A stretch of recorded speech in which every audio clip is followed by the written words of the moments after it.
Clears. Here comes Minnesota. A chance to tie or take the lead with a three. He missed the shot, but I love that shot. I love him on the block. He's got a good 4 inches on him back there.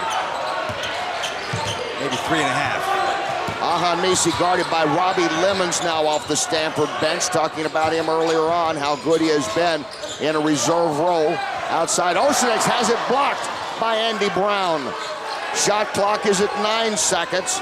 Misi backing off, shot at 7 seconds. Makes the fake, and again he draws that three-point foul. He's Rodney Williams Jr. just taking it right at the defender. Not shying from the contact, didn't get the call, but he finished. Right back is Lemons rattling in a two, and Stanford guessed the rest of this first half, just over 7 minutes to go. Stanford leading it by 4 and with the ball. Lemons has it for the Cardinal. Nastich is back in down along the baseline, also back into White Powell. Shoots it over to Lemons, fades, fires, hits. Lemons 4 points off the bench. Stanford opens the lead again. What a lift he's given Stanford here. Holy cow. And Austin Hollins comes back on the other end and drains the three in transition. Big basket for the Gophers. Hollins came into this tournament, Austin Hollins did, as the leading scorer, the co-leading scorer with Williams on the Minnesota team. And that was a big basket, pulls him back within 3. Jason Randall goes down the lane, shot not there. He'll go to the line, shooting 2. You notice on that Houston's 3 the difference in the closeout, where you're not jumping into the three-point shooter, you're staying on your feet as you see Randall attacking the basket.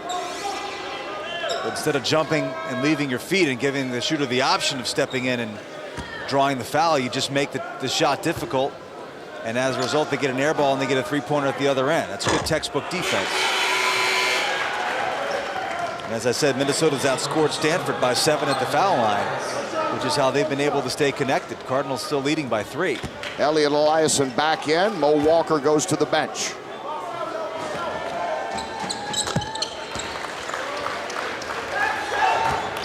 Stanford by 4. Dre Hollins to Austin Hollins. Eliason gets it down low. Out front. Hollins 3, not there. On the rebound, Coleman is able to kiss it off the glass and roll it around and through. The sophomore from Minneapolis scoring his 4th of the game, and Minnesota's back within 2. Blue-collar worker at its finest. He can do it all for the Gophers. Nice job on the follow on the offensive glass. Nastich sets the screen. Randall takes the long 3. Back to Minnesota. Minnesota doing a much better job on the boards now, both ends of the floor. Looks to me like Dre Hollins is forcing his shot just a little bit. Not unexpected after the offensive performance we saw yesterday. He just needs to let the game come to him and not look to force it. I think he's forced the last couple. Austin Hollins backs off. Lemons on him, now takes it down the lane. They'll come back out front. Coleman looks inside. Coleman baseline, lays it wide open. Austin can't get it to go. Once it goes over the backboard like that, it's out of bounds, violation. The ball will go back to Stanford. Dre Hollins off that career night has 4 points so far in the game. Let's see if Stanford looks for Nastich inside against Eliason again. They had some success early on with that matchup. Houston's on the right side to Randall, wide open.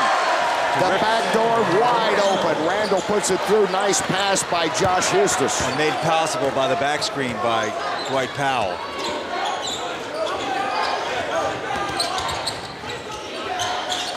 Coleman takes an extra step. Turnover, Minnesota.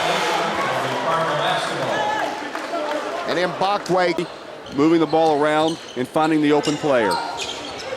They cut down on those turnovers that Tubby Smith was talking to you about as well at halftime. Mbakwe out high. 3 on the shot clock, 2 on the shot clock, has to take it. And a shot clock violation, didn't touch iron. Well, Mbakwe actually had pretty good position on Houston a few ticks earlier. They didn't deliver him the ball, so when he finally got it, it was in a very bad spot for him, and he had no choice but to shoot. Gabriel Harris takes it down the lane. In the corner, finally. Robbie Lemons hits. Walk on. Here in the second half. Very active and strong. There you go.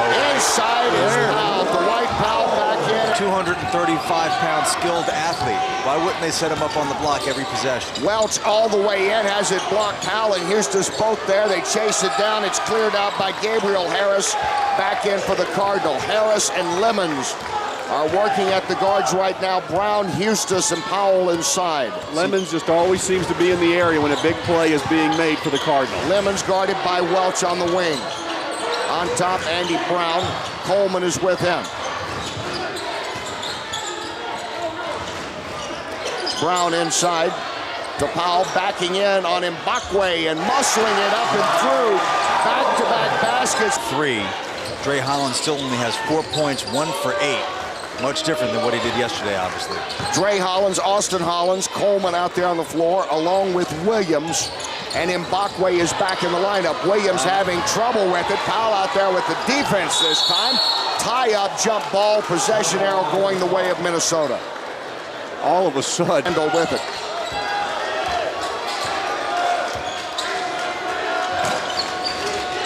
Powell guarded by Mbakwe. Houston guarded by Williams. Randall gives to Lemons, slicing through and scoring. Robbie Lemons, you're my hero, man. He has